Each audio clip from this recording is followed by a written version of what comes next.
All right, let's talk about dovetails.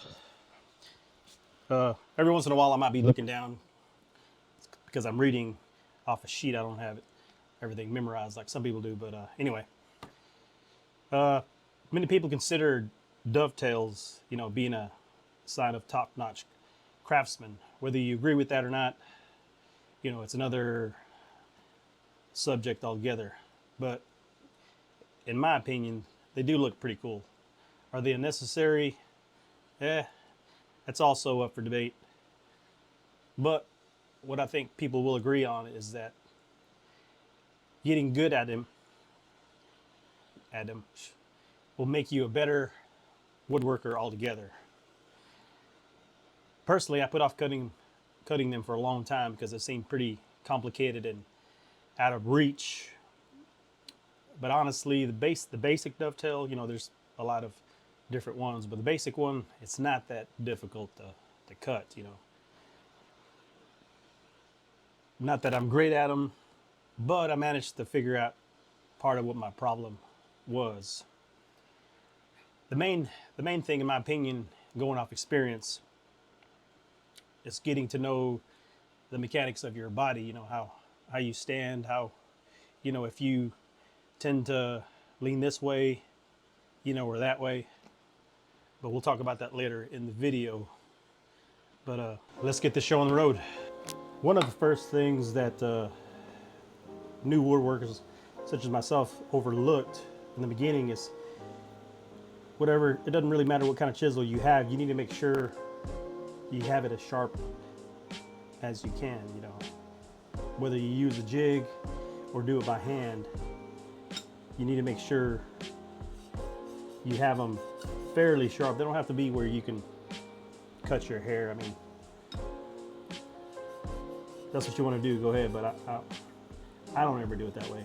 But you want to make them, you want to have them fairly sharp, because whenever you're cutting across, you want to prevent crushing or breaking the fibers. You really want to have them to where it's cutting cleanly across. I mean, it's not going to matter because really, well, I shouldn't say it's not going to matter, but you're not going to see it because it's going to be covered up. But it's a good habit to try to get them cut across cleanly, because once you get to that very last edge, if your chisel is dull, instead of slicing it, getting a clean cut across, it's just going to be breaking them. And then when you put them together, it's going to look worse than it has to look. But learning to sharpen them by hand, in my opinion, is the best way to do it. It's the quickest. Then have your little cheap strop with some compound on them, and that makes a world of difference. But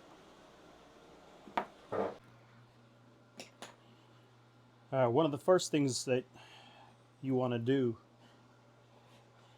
is, if you've cut dovetails before, you want to figure out how much of a space you want on the ends here.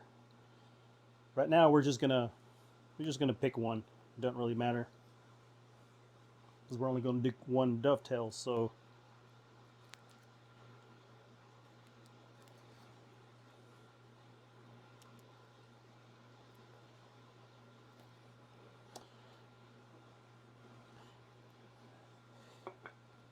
then the next step after that, you want to make sure, because you're going to be, and this is for the new people, because you want it to be even like that. So you want to take into account the thickness of this wood. So easy way to do it.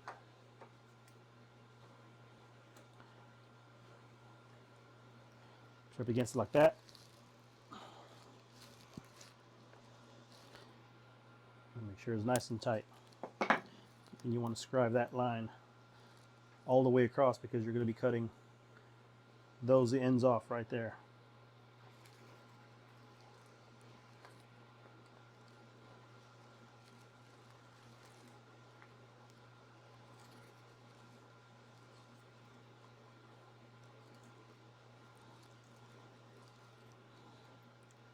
Hopefully you can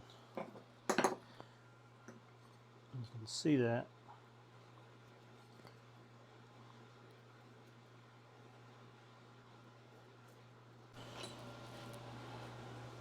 Once you have that marked, next thing you want to do, get your handy dandy dovetail marker if you bought one or if you made one. Here we're doing 1 and 6 just because, no reason.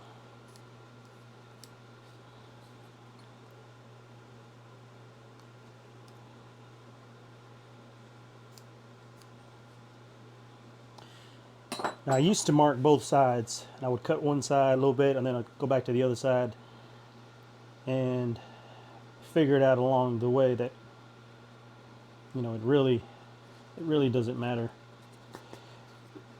because you want to cut from, the way I do it anyway, you want to cut from the outside.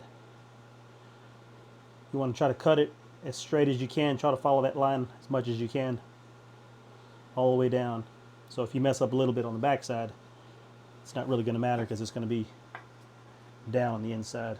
You're not going to be able to see it anyway, so you want to try to get as best you can, but if you mess up a little bit, it's not a big deal.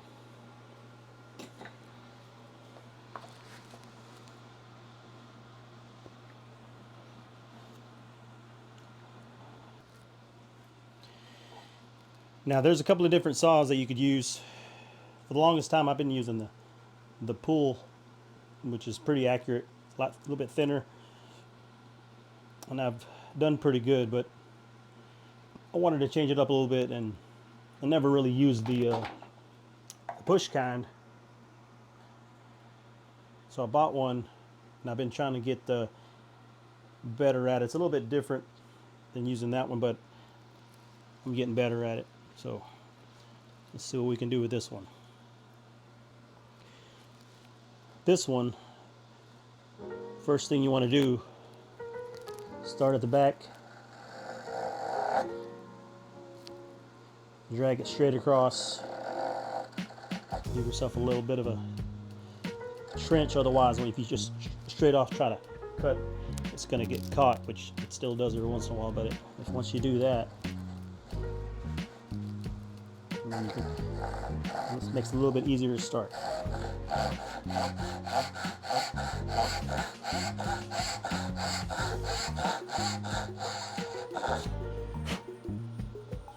That's pretty good, hit that line pretty good.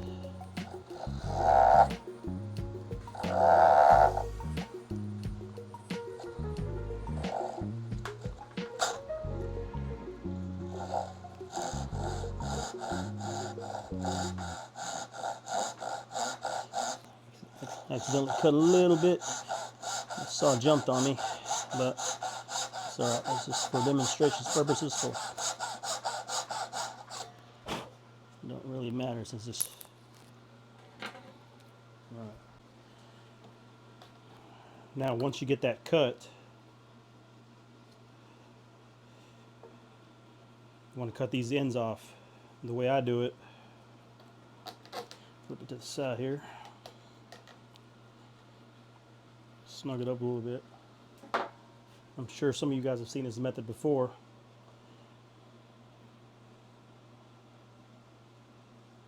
But you know what? Do it this way. That was one of the things that I was going to mention. As you guys know, if you're cutting, depending on where the bevel is at, if you put it on the bevel on this side and you go to hit it, it's going to want to move it this way. So to make sure I don't go back too far this way, I don't set it this way, because otherwise my shoulder will be too low. So I set it. Oh, I didn't tighten it up. Hold up. All right. Back to what we were doing. Get my homemade hammer over here. Just need a little bit.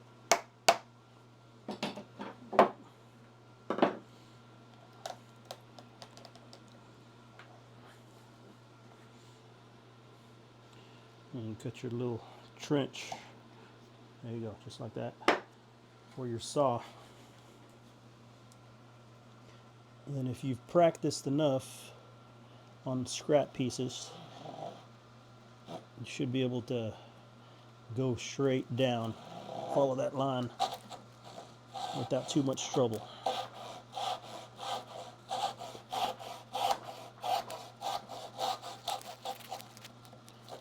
And you can hear it when you're about to go. There it goes. Get it? Same thing on this side.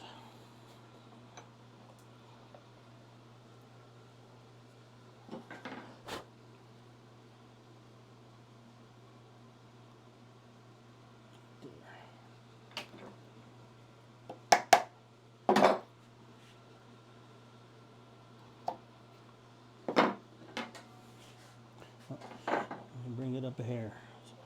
So I'll end up cutting my moccasin vise here.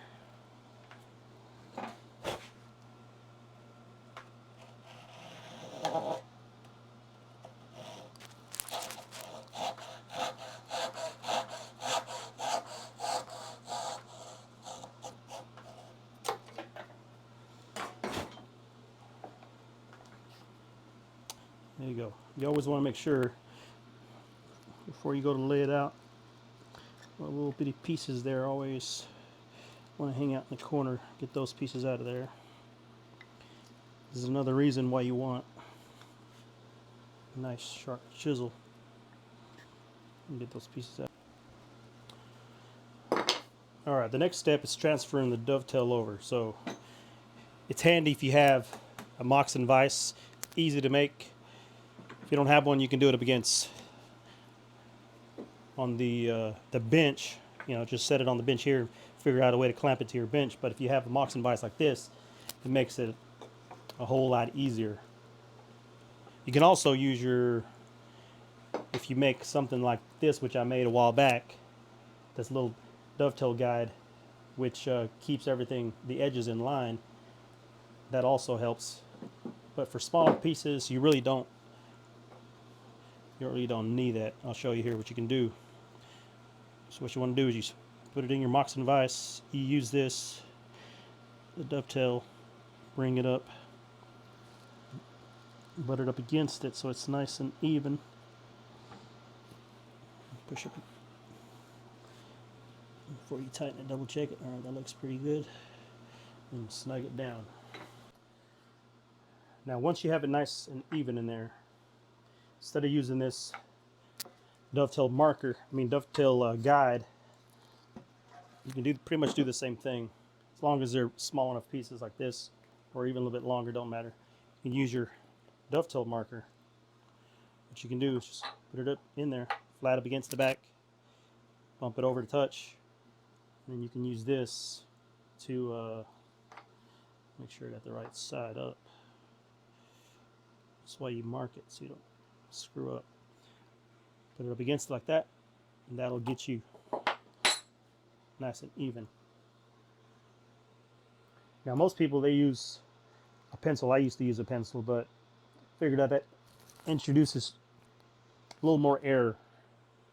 What you want to do, get you one of these blades. This right here will help you mark a little bit more accurate. Now, you just got to make sure whenever you're marking it, you start off nice and light, and each one goes just a little bit, because if not, the grain, if you start off too deep too quickly, the grain might shift on you and it'll push the blade one way or the other. I like to hold it at an angle like that. Go nice and slow.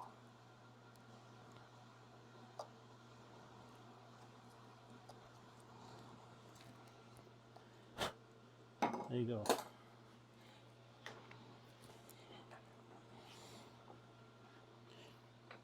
Once you have that there,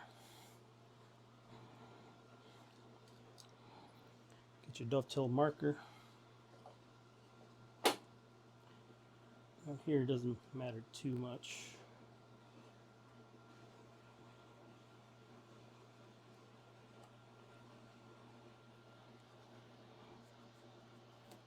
We're going to compensate a little bit anyway.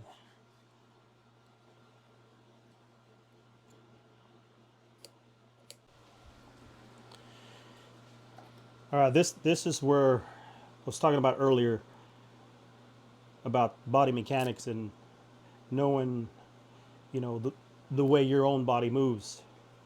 One of the problems that I had is I noticed whenever after I cut everything and I put it together, I had a slight gap on the outside every single time, and I could never figure out really why I was doing it.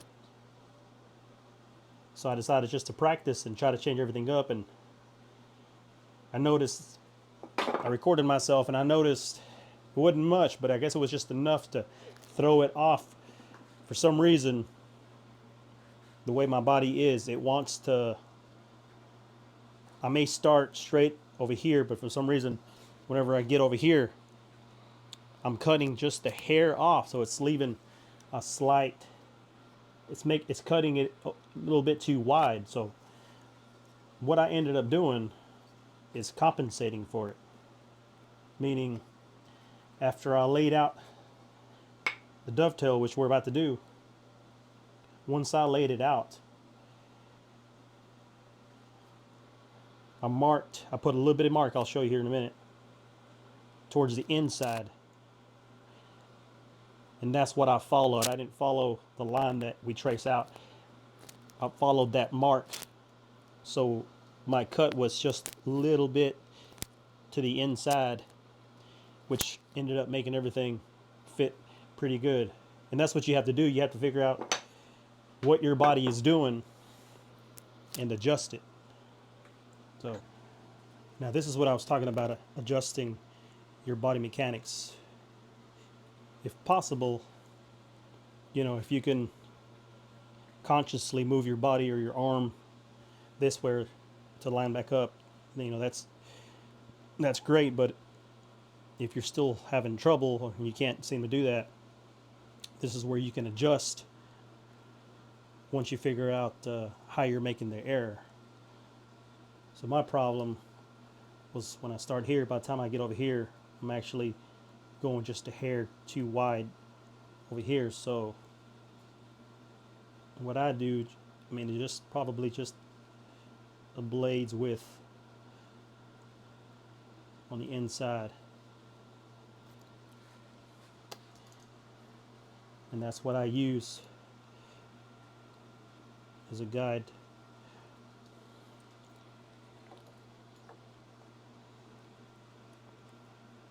Instead of laying my knife on that other line, I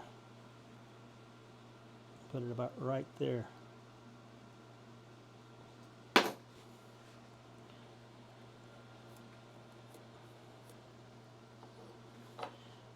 do the same thing over here. That line just a hair inside. And that's where I lay my pencil line to make that vertical cut. Now that I have that line established just to the inside, lay my saw on the far end and I line it up with that mark that's just to the inside, and that's where I establish a little trench. Once I have that set, that's the one that I follow. I don't follow the original layout line because that's going to throw me off.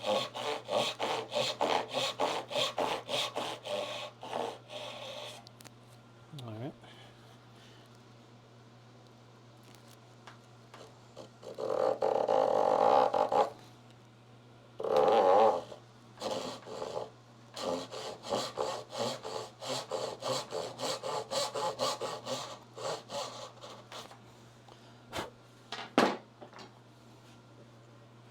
You take your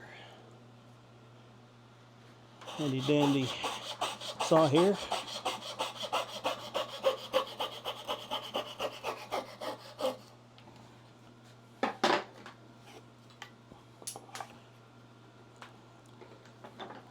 Put it around.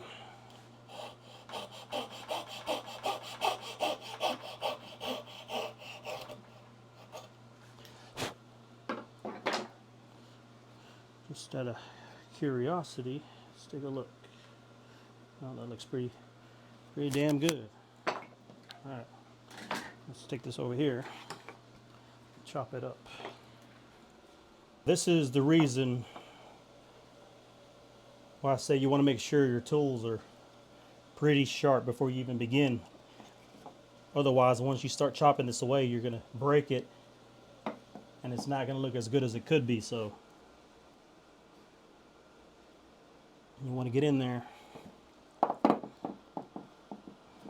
just take off like a 1/16 at a time.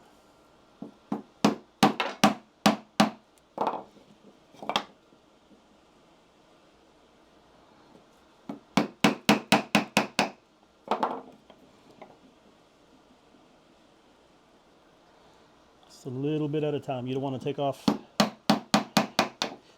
too much.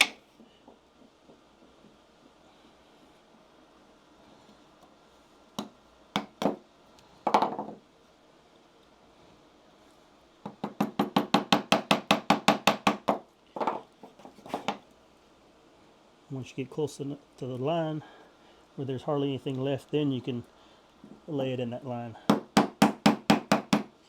Go halfway.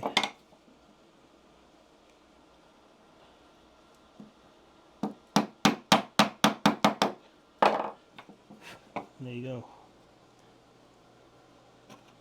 And then pare away what you got left.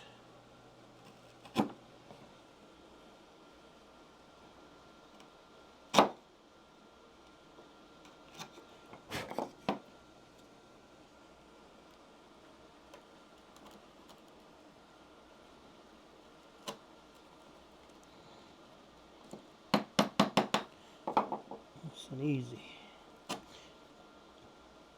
You don't want to try to put cuts into your table if you don't have to, but if you do, it's a work table. It's not that big of a deal, in my opinion. Alright. Clean it up with your sharp chisel here.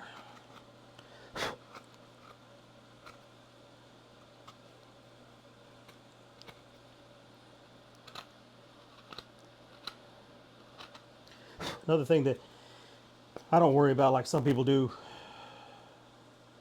it's your preference, but I don't worry about it being dead flat across. You don't want a hump, but I always undercut just a hair, just a little bit. That way for sure it sits flat and you're not worrying about it being dead flat. In my opinion, that takes a little bit too much time. That's pretty decent. Let's see what it looks like here.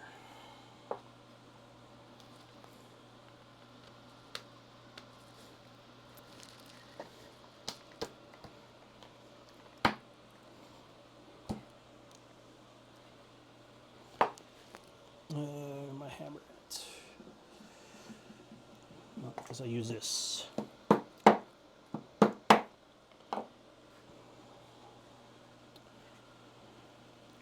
And there you go. Not too terrible. We were kind of rushing for the video, but let me see. It's even nice and square. But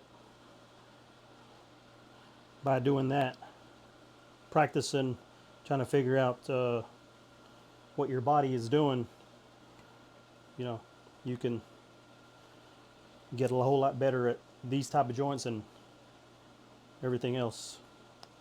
So if you watched all the way through, thanks for watching. See you on the next one.